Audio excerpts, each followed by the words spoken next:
What does this mean? The loneliest millionaire on the internet. XQC. What do they mean? The first rule of being an A-list streamer is brutal, but simple. Once you turn the camera on, you never get to turn it off. To the world, he's XQC, one of the most watched, highest paid personalities on the planet. XQC is the biggest streamer on Twitch. The fame, the 9-figure deals, the constant roar of 40,000 live viewers. From the outside, it looks like the ultimate success story. But that is not the story you're about to see. This story is much darker. Because sometimes you get everything you ever wanted, just to lose everything that ever mattered. You get nothing. You're not the victim here. Now, every story about a downfall starts somewhere. And for XQC, it started at the top. Yep. Everybody has a downfall. Felix Lengyel was a professional gamer turned full-time streamer. Online, he went by XQC, and by early 2018, he'd already built a massive following. Over 200,000 people followed him on Twitch, and every night, thousands tuned in just to watch the madness unfold. Nobody will ever do it. XQC was the definition of an internet troll. He talked weird, said whatever popped into his head. And yeah, he wasn't exactly the cleanest guy around, but that's not really the point, because he could make quite literally anything entertaining. Back then, the magic was in his reactions. It really didn't matter what happened. Dying in game, getting stream sniped, some annoying TTS donation. He'd explode, lose his mind, and somehow make it hilarious. But over time, the chat started catching on. They realized that the more they pushed him, the better content got. So it kind of became this game. Who could piss him off the most? Who could get the biggest reaction? Every week, the stunts got worse, and what started as harmless trolling was slowly turning into something meaner. The line between the stream and real life was starting to blur. What's up, Uriah? And in about 2 seconds, someone was about to take it too far. I'm coming out, coming out, coming out. Oh, he got swatted. Hands up, hands up. For the first time in his life, Felix found himself staring down the barrels of a few standard issue LAPD Glocks. A viewer from his stream had found his home address and called the police, reporting a violent threat. This is known as swatting. It's an internet prank that's gotten people killed before. And for Felix... Wait, I didn't know that. People actually died over this? Oh. This was the moment to I had no idea. He had 3 guns at me. What the? He realized that being live meant being exposed, that anyone with a grudge or a twisted sense of humor could reach through the screen and make his real life collapse in seconds. So he started closing doors. No more personal details, no leaks, no risks. His addresses, his circle, and even what he said on stream, all of it got locked down. From that point forward, XQC was split in two. There was the version everyone knew, the chaotic, high-energy streamer who seemed to live entirely online. I just want to play the game. And then there was the other side, the one he kept completely off camera. That's where this story gets interesting, because what the internet thought they were watching wasn't real life. It was a reflection stitched together from a million half-truths. What was actually happening behind the scenes is a whole different story. With Felix's address being leaked online, he realized he needed to move. He left his apartment and moved in temporarily with the girl he had met just a few months ago. Her name was Sammy, a fellow streamer in the Overwatch community, better known as Adept. With a new setup and a new apartment, Felix once again went live. It's, what time is it? 10? I think it's time to go again. And from the outside, nothing looked wrong. If anything, it looked better than usual. Is this working, boys, or what? He was streaming more than ever, laughing more than ever, making more money than ever. Does that look like a shark? I'm a guess. People found him again. Every month, the numbers continued to climb. The chat was bigger, the clips were everywhere, and Twitch was basically becoming his playground. Eventually, Felix found a new place, something more permanent, and Adept moved in with him. Online, they insisted they were just roommates, but whenever they were on stream together, they didn't exactly look like just roommates. Fix these right up. Oh my god, he really did. It was kind of sweet. Two streamers building a life off of the same madness. They'd joke on stream, sometimes argue a little, but the infinitely parasocial chat would eat it up. It felt like a look into his real life. And maybe that's why nobody thought twice when things seemed off. If he changed rooms, it was just a new setup. If he ended the stream early, chat blamed the bad sleep schedule. Little things you only notice when you already know how the story ends. Oh, yeah. Send it to me in my Discord. My Discord should be open. Just send me the link there. I can't take links on here for some reason. It won't let me. From 2020 to 2022, it was the golden run. XQC became Twitch's poster boy. And if you don't have a Discord, just type in the name of the video. Single most watched streamer for 3 years in a row. He'd go live for 10 hours a day, grinding some random game or reacting to whatever was trending. Then go to sleep, wake up, and do it again the Hold on, let me actually next day. On the surface, XQC was living the perfect life. He had the fame, the dream car, the $1 million mansion, and the cherry on top of it all, Felix and Sammy finally told their fans what everyone already knew. They were dating.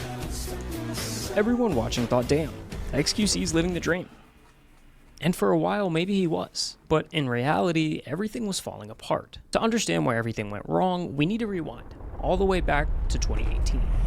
After moving in with Adept, the swattings didn't just magically go away. Somehow, within weeks, his address kept getting leaked online. I was just about to, that's why I said, yep, they found him again. He was out there, it was only a matter of time before the police showed up at his door.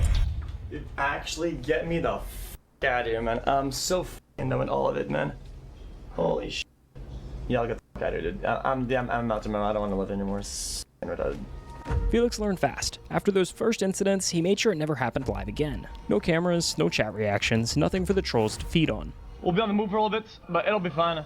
I'm not gonna talk about it too much. It's whatever.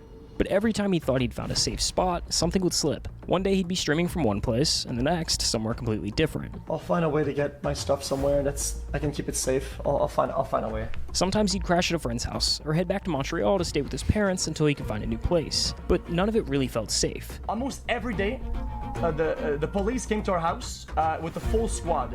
I was genuinely scared that I was going to die.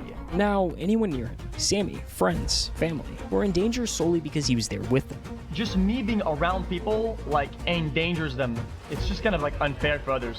And the worst part, there wasn't really anything he could do about it. The more famous he got, the bigger the audience became, and the more dangerous that 1% of it became too. I don't know what the f is wrong with you guys. I don't know what the f is wrong with you absolute degenerates. Moving became routine. Every so often came a new house with a new setup, and each time it looked the same. A plain, empty bedroom. I just thought, if I purchase a home, and I'm the only person on the title, it's my home, I thought, what could possibly go wrong? And sometimes I realize, like, it just doesn't matter, dude. I can't have shit.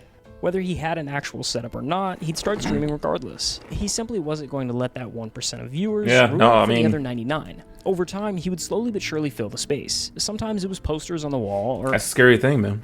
When you start doing social media content, people are crazy. They will go above and beyond to find out everything about you, where you live, and then they will do what they can to make your life weird. That's super weird, man. I didn't know people actually lost their lives over this, though. Swatting. That's so weird. People are so weird. But then again, it depends on the audience you build, too, I think. The audience you build, I think, you know, that's important. Adding a bed, cool lights, or maybe some plans to the... Let me see if you... Let me see. Oh, wait, it's right here.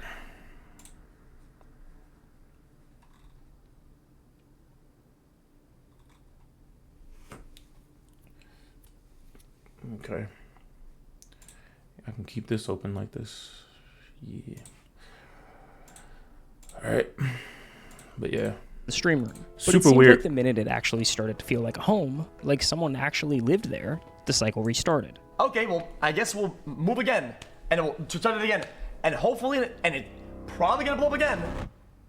After a while, you could see it wearing on him. The sleep deprivation, the junk food, the constant anxiety, it all started to pile up. Somewhere in that blur of streams and relocations, the pressure began to break through. XQC is, if you watch his content, renowned for being really, really bad at sleeping. X has night terrors where he runs through the house screaming. Felix started having night terrors, real physical ones. This morning, I was bloody. Yeah, I did have a fight, actually. Yeah. Ow, that's crazy. When he wakes up to that, do you freak out, Adept?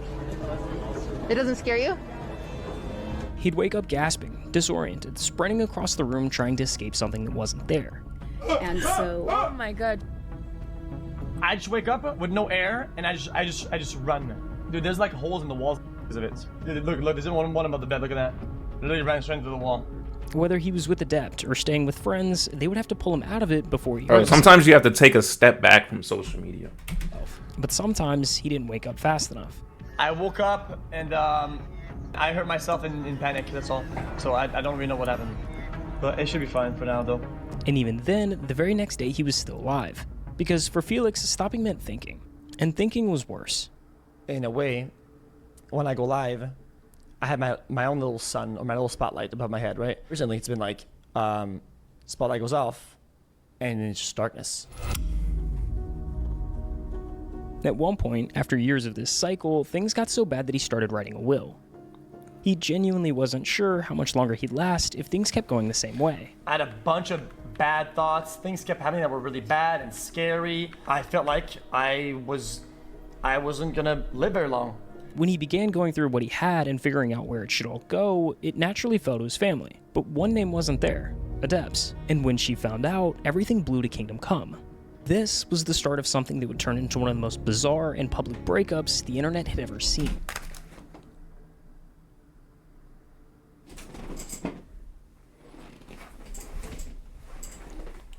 I'm the only one here, but I heard something.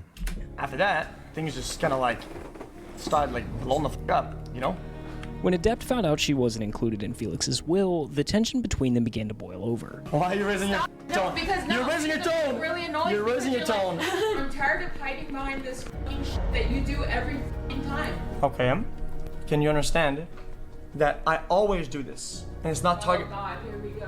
What started as a couple's argument slowly grew into something much bigger, one that pulled in Felix's family and refused to fade. Simi, you called my family psycho, crazy, conniving ass crack. I blamed myself.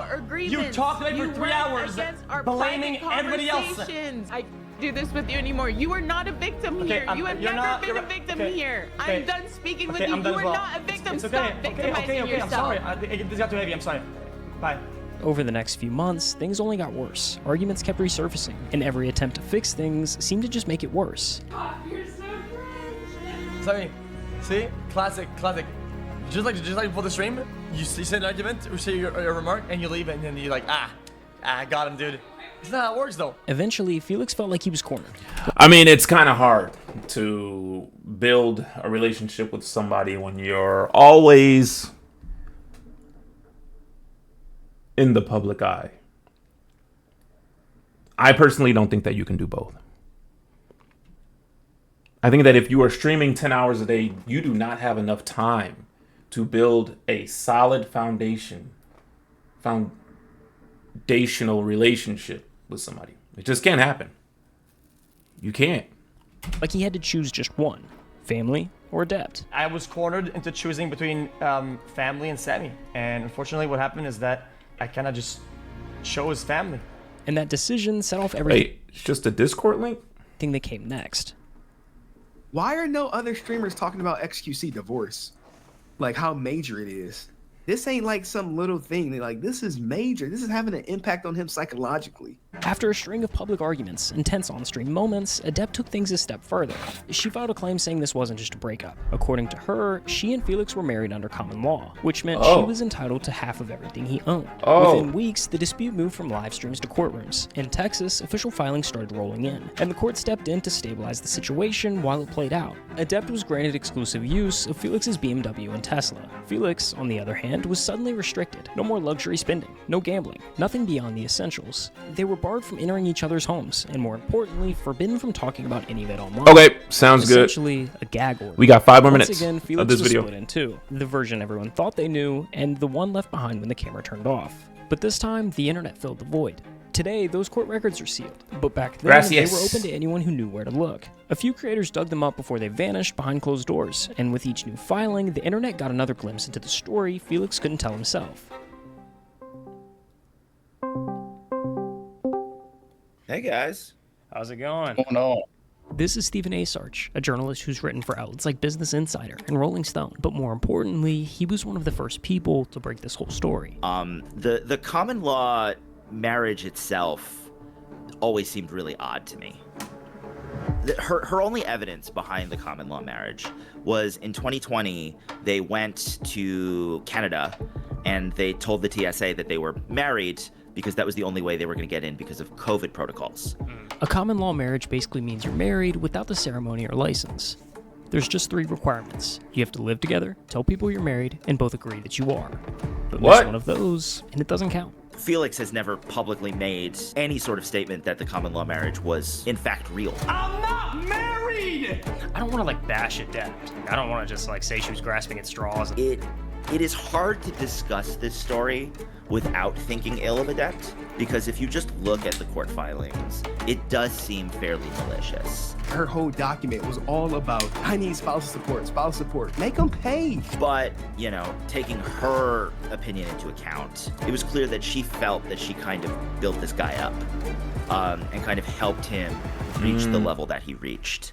Speaking of crazy deals, XQC, one of the biggest streamers on Twitch, just took a deal, a 2-year deal, $100 million with Kick. Wow. Everyone, when it came to XQC, was focused. Yeah, I'm streaming on Kick right now. What's going on? $100 million. This is a non-exclusive contract for 2 years, meaning XQC gets to have his cake, eat it too, and the baker. It was and still is the biggest streaming deal social media has ever seen.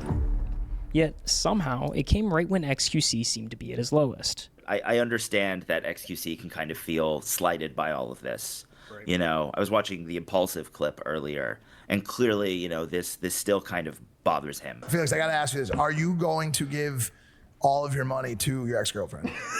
Oh, man. Adept, the person who had been in his life for years, was now the person tearing it apart. The deeper you are invested with somebody, the deeper that you trust them, the harder betrayal will feel when it happens. What started as a conversation about his will, about money, and what would happen if something went wrong, spiraled into something much bigger. And somewhere along the way, Felix lost someone that felt like home. I wasn't the best boyfriend at times, but I don't think anybody deserves to feel that level of betrayal ever. The fallout rolled straight into his family. Words were said, lines were crossed, and even months later, things still hadn't really healed. So he did what he always does when everything falls apart. You could tell he wanted to open up, he just couldn't. And the longer that went on, the lonelier it looked. Money just changes people, man. And people say it's changed me. You wanna know why? You wanna do something about me? Everybody around me, just that's all they cared about. It's just money shit. When everybody around me starts caring about it like so much, right? Then it annoys me. Because then there's me right here, everybody's next to me, and then everybody's looking past me to whatever I have. And it's like, okay, well, how do I get the focus back on me? I'll just burn it then. Like that's kind of like logical conclusion almost. Sometimes it feels like I'd have none of the problems I have right now if it wasn't for that. Over time, the streams got shorter and less consistent, but the outbursts and the drama grew. It was like watching someone set fire to the parts of their life that still worked. I didn't change for the longest time, and it felt like that's all people wanted. So yeah, I bought really dumb shit. I wasted money on the stupidest thing I could ever find. I would rather see that money go up in flames on useless than being given to people that's all they care about. After months of filings, restrictions, and silence, it finally ended. The court dismissed the case. The claims were dropped. No more orders, no more waiting. For the first time in nearly a year, Felix could finally speak again. They just gave me the news that I was no longer in any significant legal battle, and it's all over. After months and months sitting in the dark, I actually had something or somebody tell me and validate that my brain was rooted in reality. In the end, Felix never really escaped the chaos. He just stopped letting it define him. The cameras are still there. The chat still moves a mile a minute. But he's not hiding behind it anymore. When he goes live, it's not to fill the silence. It's because he actually wants to be there. The line between XQC and Felix will probably always exist. But for the first time, it doesn't feel like a mask. It feels more of like a balance. He can log off, disappear for a while, and the world keeps spinning. The stream doesn't have to be his whole life anymore. And maybe that's the real win. Not the contracts, not the numbers, not the record-breaking deals, but finally being okay with just being himself. Yeah, well, I should have talked more. I wanted to finish that video, but it sounds like he's in a better place, which is good. There are some emotional scars, but I think those emotional scars always kind of like stay there. Can't get rid of those. You just kind of work through it. So